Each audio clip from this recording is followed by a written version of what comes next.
25th June 1975 ఆ టైంలో అయిన విషయాలు ఏంటి? ఒకవేళ నేను ఆడపిల్లని అయి ఉంటే, నా ఒంటి నిండా నగలుంటే, ఆ నగలు ఆ విద్యుత్ దీపాల వేడికి కరిగిపోయి ఉండే అని చెప్పి ఇందిరాగాంధీ ఒక్క పని చేయమంటే వాళ్ళు 10 పనులు చేశారు.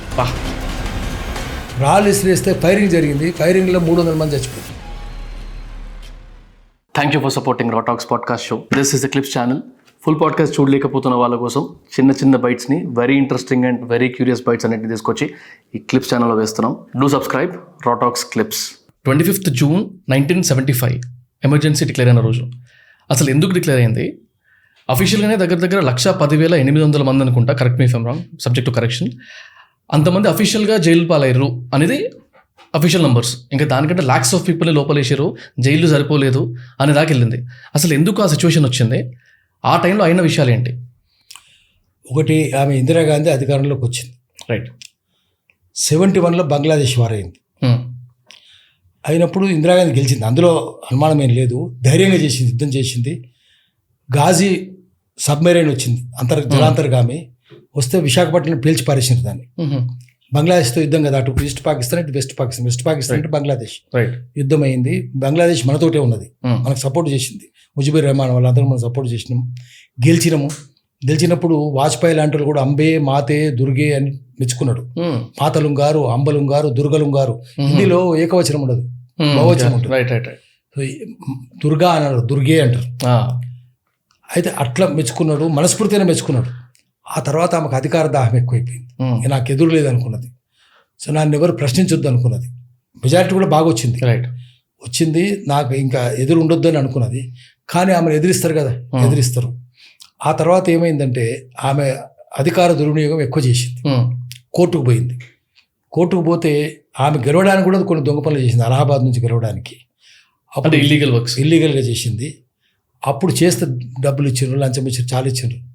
అది కోర్టుకు పోతే విఆర్ కృష్ణ గారు ఏం చేసిందంటే దొంగ పని చేసిందని రుజువైంది, అన్నిటికీ రుజువైంది. ముందు అలహాబాద్ హైకోర్టు చెప్పింది, అలహాబాద్ హైకోర్టు చెప్పిన దాన్ని సుప్రీంకోర్టులో నిజమే అని చెప్పింది. విఆర్ కృష్ణ చాలా గొప్ప మేధావి కదా, ఆయన చేసిండు. చేసి అధికార దుర్వినియోగం, పోలీసులు దుర్వినియోగం, అందరూ దుర్వినియోగం చేసుకున్నారని పక్కన పెట్టిండు. ఆమె కోపం వచ్చింది. కోపం వచ్చి రాజకీయ పార్టీలన్నీ ఒత్తిడి తేవడం మొదలుపెట్టినాయి. మొరార్జీ దేశాయ్ ఒత్తిడి తెస్తున్నాడు.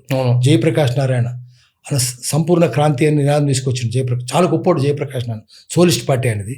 వీళ్ళందరూ అనేక మంది ఉద్యమం చేసిండ్రు. సిపిఎంలు కూడా ఉద్యమం చేసిండ్రు. ఆర్ఎస్ఎల్ ముందు ఉద్యమం చేసిండ్రు, కానీ తర్వాత ఎందుకో తప్పుకున్నారు. వాళ్ళ మీద కూడా చాలా మంది జైలు పెట్టిండ్రు. మన దగ్గర ఉన్న బీజేపీ వాళ్ళని కూడా జైలు పెట్టిండ్రు. అవును, చాలా మంది. వి రామారావు లాంటి ముగ్గురిని కూడా లోపల అందరినీ, దేశాయిని, జయప్రకాష్ నారాయణ అందరినీ వేసిండ్రు. మన దగ్గర వి రామారావు, ఎన్ఎస్ఎన్ రెడ్డి వైజాగ్ మేయర్ ఉండే, ఎన్ఎస్ఎన్ రెడ్డిని, జూపుడి యజ్ఞారాయణ వీళ్ళందరూ జైలు పెట్టిండ్రు.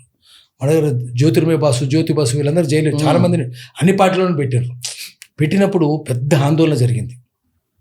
అప్పుడు వాళ్ళు ఏం చేశారంటే మీసా అని ఒక చట్టం తీసుకు, మెయింటెనెన్స్ ఆఫ్ మీసా కింద నాసా కింద అని గద్దర్ పాట కూడా ఉంది. నిన్ను నన్ను జైల్లో పెట్టిన మీసా కింద నాసా కింద. అట్లనే డిఫెన్స్ ఆఫ్ ఇండియా రూల్స్ తీసుకొచ్చారు, డిఐఆర్ అంటారు. రైట్. ఇవన్నీ తీసుకొచ్చి ఆ డిఫెన్స్ ఆఫ్ ఇందిరా రూల్స్ అని కూడా అనేవాళ్ళు. డిఫెన్స్ ఆఫ్ ఇందిరా అని ఇండియాను. సో మీసా అంటేనే మెయింటెనెన్స్ ఆఫ్ ఇందిరా అని కూడా అనేవాళ్ళు. మీసాను maintenance of internal security act. అయితే ఇవన్నీ చట్టాలు తెచ్చి అందరూ జైలు పెట్టింది. రైట్. జైలు పెట్టి జ్యోతిర్మయ బస్ మీద ఎంత ప్రశ్న ఎడుతుంది, ఎంత వోల్టేజ్, హై వోల్టేజ్ ల్యాంపులు పెట్టి అడిగినారంటే జ్యోతిర్మయ బస్ ఏం చెప్పిండంటే, పార్లమెంట్లో పెద్ద లీడర్ కదా సిపిఎం ఆయన, ఒకవేళ నేను ఆడపిల్లని అయి ఉంటే, నా ఒంటి నిండా నగలుంటే, ఆ నగలు ఆ విద్యుత్ దీపాల వేడికి కరిగిపోయి ఉండే అని చెప్పిండు. అంత నాకు రెటీనా కూడా కాలిపోయింది అనిపించింది. నాకు కళ్ళు మూసుకొని చెప్పినా అని చెప్పిండు. కళ్ళు మూయకపోతే నా కంటి లోపల రెటీనా కాలిపోయిందని చెప్పిండు. అంత ఏడిపించిన జనం అందరినీ. అది విస్తృతమైన అధికారాలు ఇచ్చిన పోలీసులు. జైలు అయినాయి, బయట అడిగింది, ఎంక్వైరీ అయింది, ఇంటరాగేషన్ అయింది. ఇంటరాగేషన్లో ఇష్టం వచ్చినట్టు చేసినారు. ఇందిరాగాంధీ ఒక్క పని చేయమంటే వాళ్ళు 10 పనులు చేశారు. సేవకులు ఒక్కరిని జైలు పెట్టమంటే 10 మంది జైలు పెట్టారు. ఆఖరికి సంజయ్ గాంధీ ఇష్టం వచ్చిన అధికారాలు కదా, ఎంతమందిని తీసుకొని పోయి జైలు పెట్టినరు. ఎన్ని కుటుంబ నియంత్రణ బలవంతంగా చేయాలి. ముస్లింలను చేసిండ్రు, చేయకూడదు అట్లా. 18 ఏళ్ళ పిల్లలకి ఆపరేషన్, కుటుంబ నియంత్రణ. 75 ఏళ్ళ ముసలిళ్ళకి ఆపరేషన్ ముజఫర్ నగర్ జరిగింది. అది చేస్తే వాళ్ళు పెద్ద ఆందోళన చేసిండ్రు. ఇంత పెద్ద ఏంది 18 ఏళ్ళు. దానివల్ల ఏమైంది, జనమంతా వాళ్ళని జైలు పెడితే జనం పోయి రాళ్ళు విసిరేసిండ్రు. రాళ్ళు ఇసిరేస్తే ఫైరింగ్ జరిగింది. ఫైరింగ్లో 300 మంది చచ్చిపోయారు ముజఫర్నగర్. ఇంత భయంకరంగా చేస్తారా మీరు? ఏమైంది? తుర్క్మన్ గేట్ను కూల్చేయాలి. వాళ్ళంతా ఎదురుస్తారు, ముస్లిమ్స్ ఎక్కువ ఉంటారు వాళ్ళు. ఢిల్లీలో ఉంటుంది అది. దాన్ని కూల్చేయమని చెప్పండి, వాళ్ళు ఎదురు తిరుగుతున్నారని. కూల్చేయమంటే బుల్డోజర్ తీసుకొని పోయినారు. చాలా మంది ఇల్లు కూలుస్తుంటే ముస్లింలు పోయి కింద పండుకుంటూ వాళ్ళ మీదకి వెళ్ళిపోయినాయి. ఆడవాళ్ళ మీదకి వెళ్ళిపోయింది బుల్డోజర్లు.